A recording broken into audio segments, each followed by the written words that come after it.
پیغمبر صلی اللہ علیہ وسلم کے عرض کیا ہے اللہ کے رسول میری طرف سے اپنی امت کو جا کر پیغام دے دینا کہ یہ جنت کا مقام چٹیل میدان ہے، اس جنت کے اندر تمہاری جنتوں کے اندر کوئی محل نہیں، کوئی باغ نہیں، کوئی نہر نہیں، دنیا کے اندر نیک اعمال کر کے اللہ کی حمد و ثنا بیان کر کے نمازیں پڑھ کے اللہ کی تسبیحات بیان کر کے نیکیاں کر کے اللہ کی فرما برداری کر کے جنت کے اندر محلات بھی بنا کر آنا، درخت بھی لگا کر آنا، باغات بھی لگا کر آنا اور نہریں بھی جاری کر کے آنا۔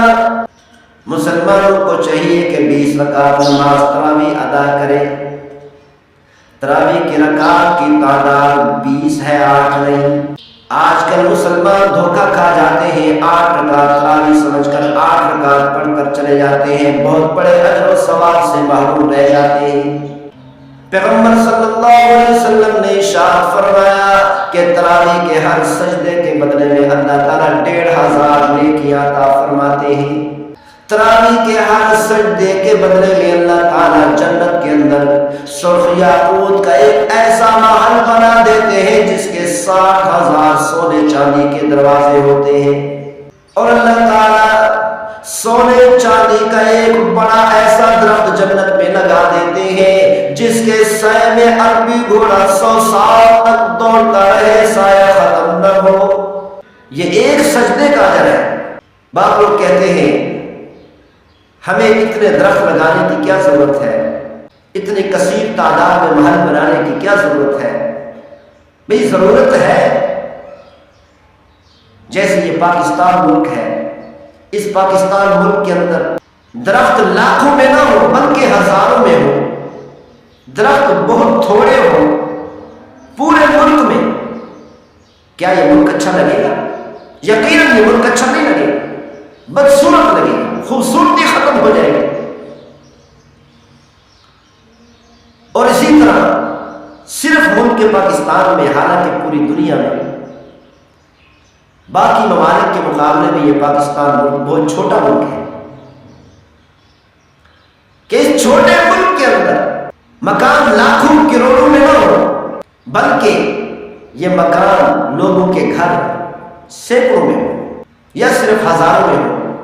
تو کیا پاکستان اچھا لگے گا؟ چٹیل میدان لگے گا، برا لگے گا، اور اس پاکستان پر کوئی حکومت بھی نہیں کرنا چاہے گا کہ یہ بدصورت ہے،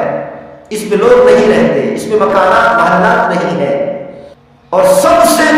چھوٹے جنتی کی جو جنت ہوگی اس پورے روئے زمین سے 10 حصے بڑی جنت ہوگی۔ یہ وہ مسلمان ہے، یہ وہ جنتی ہے کہ کلمہ پڑھنے کے بعد کوئی نیکی نہیں کی، گناہ ہی گناہ کرتا رہا، نافرمانی ہی نافرمانی کرتا رہا، جہنم میں اپنی سزا مکمل کر کے سب سے چھوٹی جنت اس کو ملی، سب سے چھوٹی جنت کو حاصل کیا، اور سب سے چھوٹی جنت اس پوری روئے زمین سے 10 حصے بڑی جنت ہے۔ اور جو مسلمان کلمہ پڑھنے کے بعد نیکیاں کرتے ہیں، نماز پڑھتے ہیں، اللہ کی فرمانبرداری کرتے ہیں، بتاؤ ان کو کتنی بڑی جنت ملے گی۔ اور اتنی بڑی جنت میں، اتنے بڑے ملک میں، اتنے بڑے رقبے میں آپ خود اندازہ لگا لیں کتنی باغات کی ضرورت پڑے گی، کتنے درختوں کی ضرورت پڑے گی، کتنے محلات کی ضرورت پڑے گی۔ حضرت ابراہیم علیہ السلام نے معراج والی رات پیغمبر صلی اللہ علیہ وسلم کے عرض کیا ہے اللہ کے رسول میری طرف سے اپنی امت کو جا کر پیغام دے دینا کہ یہ جنت کا مقام چٹیل میدان ہے، اس جنت کے اندر تمہاری جنتوں کے اندر کوئی محل نہیں، کوئی باغ نہیں، کوئی نہر نہیں،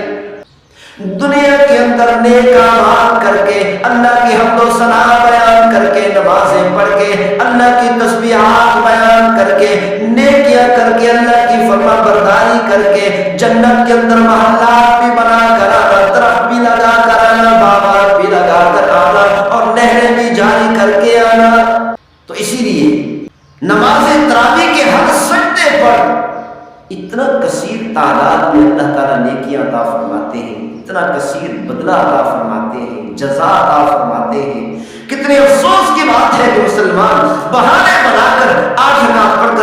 جاتے ہیں، یا تو نماز تراویح پڑھتے نہیں، فرض پڑھ کر چلے جاتے ہیں، پڑھتے ہیں تو 8 رکعت تراویح پڑھ کر چلے جاتے ہیں۔ بتاؤ وہ کتنے سجدوں سے محروم ہو گئے، کتنی تسبیحات سے محروم ہو گئے۔ یہ تو صرف ایک سجدے پر بدلا ہے، باقی تسبیحات، رکوع، تشہد، دعائیں، درود شریف، قرآن مجید فرقان حمید کی تلاوت کا سننا اور پڑھنا، کتنی کثیر نیکیوں سے اور اجر اور بدلے سے محروم ہو۔ اسی لیے ہمیں چاہیے